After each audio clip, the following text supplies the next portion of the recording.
Hello everyone, welcome back to my channel Ahana lifestyle. কেমন আছো তোমরা সবাই? আশা করি খুব ভালো আছো। আজ হলো আমার ছোদ্দাদুর বাড়ি অন্নপূর্ণা পুজো, সেই জন্য একদম সাজুগুজু করে তৈরি হয়ে নিয়েছি। এবার বেরোনোর পালা। এখন প্রায় ঘড়িতে বাজে 8:10, অনেকটাই লেট হয়ে গেছে। তাই আর বেশি বকবক না করে আজকের ব্লগটা আমি স্টার্ট করছি। আর তোমরা আমার চ্যানেলটাকে সাবস্ক্রাইব করো। তো চলো যাওয়া যাক। তো তারপর আর কি চলে এলাম মিষ্টির দোকানে। ওখানে মা মিষ্টি নিচ্ছে আর প্রচণ্ড গরম, একদম ঘেমে যাচ্ছিলাম, বুঝতে পারছো তো। তো দেখতে পেলে মা মিষ্টি দেখে বলে দিই আমরা কে কে এসেছিলাম। আর আমি তো পুরো ঘেমে যাচ্ছি, বারবার খালি ঘাম মুছে যাচ্ছি। আর আমি ছিলাম, পাপা ছিল, ভাই ছিল আর মা। একটু হাই করে দিল সবাই মিলে। তারপরই হঠাৎই চোখে পড়লো এই ছোট্ট একটা চপের দোকান। গরম গরম তেলে ভাজছে, আর আমরা আর লোভ সামলাতে পারলাম না, সেই জন্য নিয়ে নিলাম ফিশ ফিঙ্গার আর ডিমের ডেভিল। খাবারগুলো কিন্তু খুবই ভালো ছিল, গরম গরম। মা যেই মুখে দিতে গেল হাত থেকে পড়ে গেল, তারপর আবার মুখে দিয়ে বলল বেশ ভালো। তারপর আমিও একটু টেস্ট করলাম ফিশ ফিঙ্গারটা, খুব গরম ছিল বলে একদম স্বাদটা অন্যরকম লেগেছে। তারপর পাপাকে বললাম যে তুমি একটু টেস্ট করে বলো কেমন। পাপা বলল বেশ ভালো খেতে। তারপর ডিমের ডেভিলটা পাপাকে বললাম তুমি এটাও টেস্ট করে বলো এটা কেমন। পাপা তো যেই গরমটা মুখে দিল, পুরো জিভটা পুড়েই যাচ্ছিল। খুব ভালো খেতে ছিল কিন্তু। আর সবাই মিলে আমরা পেট পুজো করতে। নিজে হাতে বানান? হ্যাঁ, নিজে হাতে বানান। কতদিনের দোকানটা? ওইটা 45 বছর। ঠিক আছে,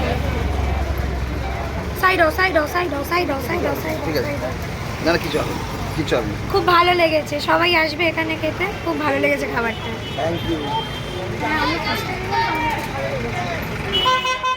অপেক্ষার অবসর করে চলে এলাম ঠিক আমরা পুজো মণ্ডপের সামনে।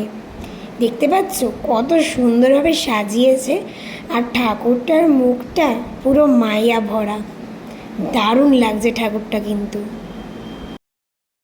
আর কি ঢুকলাম, আর তুমি অবশ্যই ওই দোকানে ফ্রাই খেয়েও, ভীষণ টেস্টি।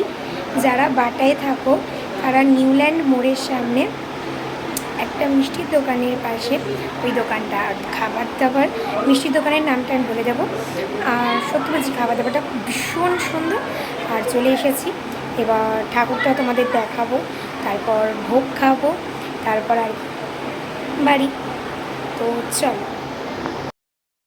এগুলো আমার মিষ্টি মিষ্টি ঠাম্মিরা, একটু দেখে না। আর কি বসেছিলাম, অপেক্ষা করছিলাম যে কখন খাবার আসবে, খাবো। আমার ভীষণ ঠাকুরের ভোগ ফেভারেট। আর সত্যি কথা বলতে প্রচণ্ড গরম ছিল। আর দেখতে পাচ্ছ কে কে আমরা বসে পড়েছিলাম, আমি, আমার পাপা, আমার মা এবং আমার ভাই। আর আমার তো মানে ভীষণ খিদে পেয়ে গেছিলো, কি বলবো। তো তারপর আর কি বসে পড়লাম খেতে। তো প্রথমে থালা দিল, দেওয়ার পর পড়ে গেল প্লেটে আর কি পোলাও, একদম বাসমতি পোলাও, কাজু কিশমিশ আর একটা দারুণ ঘিয়ের গন্ধ, মানে পুজো বাড়ির ভোগ অমৃত লাগে। আর সাথে ছিল লাল লাল কাশ্মীরি আলুর দম। আমার এই আলুর দমটা খেতে যে কী যে ভালো লাগে, তোমাদের কি বলবো বলো, মানে ভীষণ ভালো লাগে এই আলুর দমটা খেতে। আর আমার পোলাও কিন্তু ফেভারিট। কার কার পোলাও ফেভারিট সেটা আমাকে অবশ্যই কমেন্টে জানাতে ভুলো না। তো তোমরা দেখতেই পেলে আলুর দমটা পড়ে গেল পাতে একদম লাল লাল করে, দারুণ কিন্তু। তো তারপর একটু পোলাও আলুর দমটা মেখে আর কি মুখে দিলাম। সত্যি বলছি আমার এখনও জিভে লেগে আছে, দারুণ খেতে কিন্তু পোলাও আর আলুর দমটা। তারপর পাতে পড়লো খিচুড়ি আর পাঁচমিশুলি তরকারি, এটাও ভালো খেতে। শেষ পাতে চাটনি পাঁপড় আর সঙ্গে ছিল পায়েস।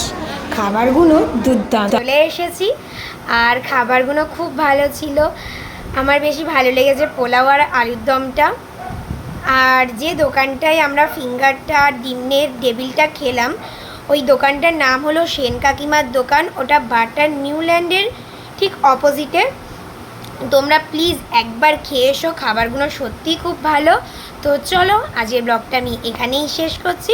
ভিডিওটা যদি ভালো লেগে থাকে like comment share subscribe to my channel. Tata, দেখা হচ্ছে নেক্সট ব্লগে।